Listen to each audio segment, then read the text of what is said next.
3, 4.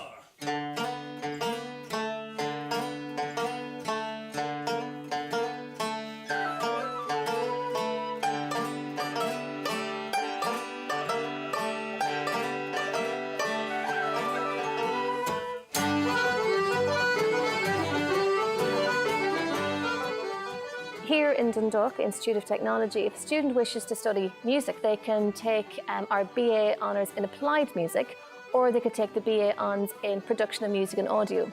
So as two undergraduate programmes, they're quite different. The Applied Music programme has opportunities to study Irish traditional music alongside popular and jazz music, alongside classical music. So all students engage in all genres with lots of opportunities for performance. And within that as well, the students get the opportunity to study musicology, ethnomusicology, to really get a solid grounding in the basis of music, studying things like analysis, musicianship, so that they can really develop their ear, really develop themselves as musicians, so that they understand the music that they're performing. And then, of course, we also have courses on the more technological side of things. So courses such as the BA Honours in the Production of Music and Audio. So there's a lot of focus on their time in the studio. They're very much aware of all technological advancements and developments, and I think the skills that we've given them here has certainly given them a strong footing on the employment ladder in that sense.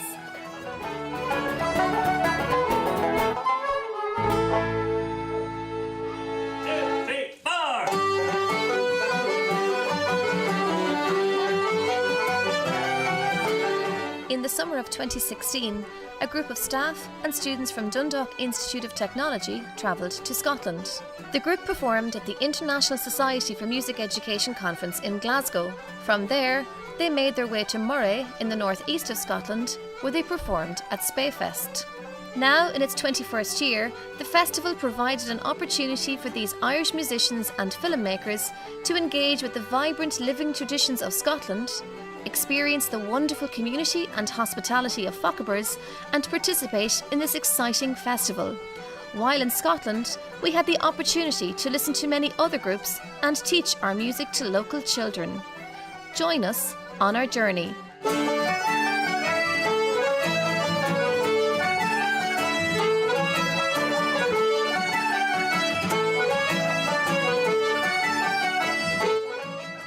I play the wooden flute, and the particular flute I play is called a Woodland Rose. It's made in 1828. They were the best makers around at the time. It's a wonderful flute. I play the tenor banjo, and I also play the guitar. And Barney McKenna, I think, was kind of like one of the first people to kind of play it in the confines of trad. I play the guitar, and in traditional circles anyway, it's used mainly for rhythm, chordal accompaniment, and I do a little bit of melody playing as well. I play the flute and whistle in the group. So the flute's actually one of the main instruments within Irish traditional music, but a lot of people don't actually know that it actually dates back to the 19th century to Baroque music. I first started to play music when I was 6. I started playing the tin whistle, and after a couple of years I moved on to playing the flute, and after I was pretty proficient at those two instruments, and I moved on to the button accordion. A lot of people think that the button accordion is unique to Irish music, but in fact it's played all over the world. I started playing music when I was a kid, and I moved to traditional music in my late teens, and I've been playing since then, so that's over 40 years. I think I took up the banjo when I was about 6 or 7. I got one for Christmas. I think I really wanted a guitar, but I got the banjo instead, so I was happy enough anyway. Since I was about 10 years old, I think, kind of on and off, I did a bit and then left it for a while, and then came back to it when I found my interest again, and haven't quit since. I was brought up in a musical family, and going to sessions and that was part of my social life as a child. I have a really, really musical family. My dad and my 2 sisters, they all play music, and we always went to Flas when we were kids as well. My father played an awful lot when he was young, and it was only when I started to play that he went back to playing, to show me he could play the mouth organ.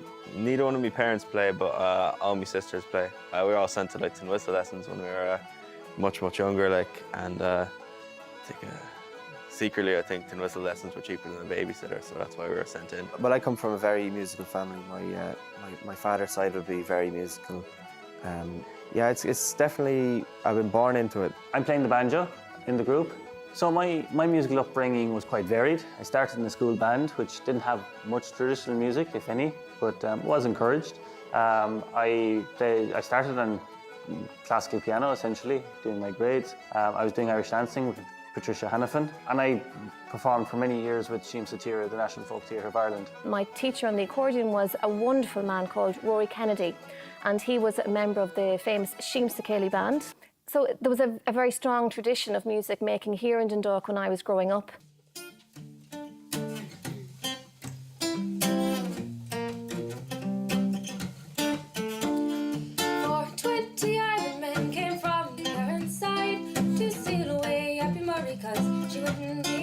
We have a scheduled contemporary group, traditional group and classical group every week as part of our modules. There's an awful lot of work to get it that tight. Like, we're building it on work that we've been doing over the last year. There's a lot of focus on practical music making as well as the theoretical. So we have a state-of-the-art recording studio with 5 live rooms. As we speak, there are students in there working on undergraduate research projects, recording, editing, mixing albums and singles. Alongside that, we have a TV studio, radio studio, we have recital rooms in the theatre. So bringing it all together, we've a wonderful creative hub. And of course, alongside those bigger facilities, we have smaller editing suites, various labs, and up-to-date programs to ensure that everything is at industry standard.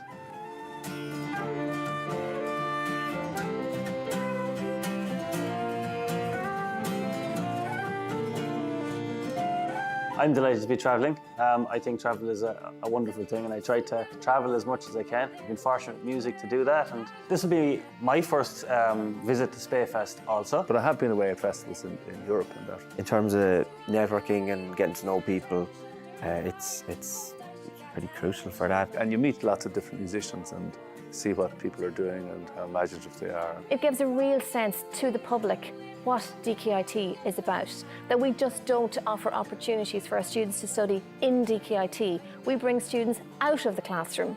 One of the best things about travelling is meeting new people and people who share an interest, because if you're going to a festival like Speyfest, you're going to find things in common.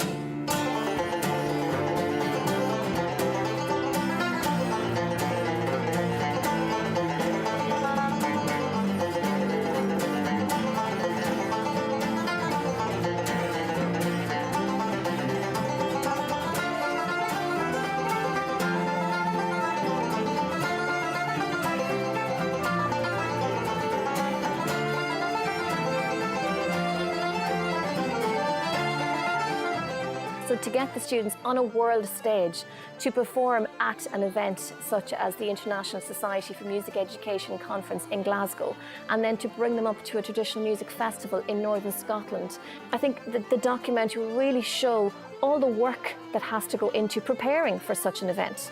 That's one of the great things about travelling to something like this.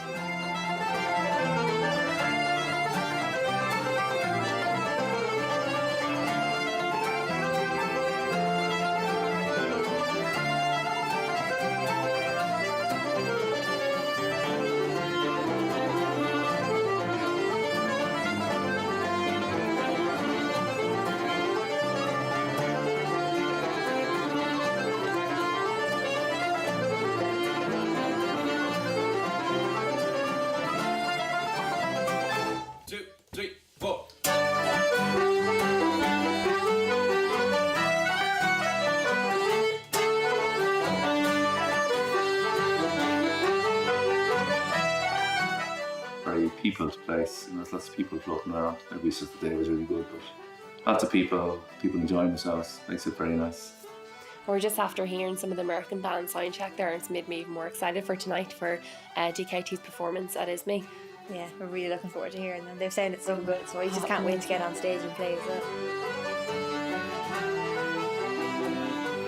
So for a number of years now, I've been involved with the Society for Music Education in Ireland, SMEI, and I'm delighted that they've helped us with some of the funding towards our trip to ISME, which is the International Society for Music Education. So SMEI would be an affiliate of ISME.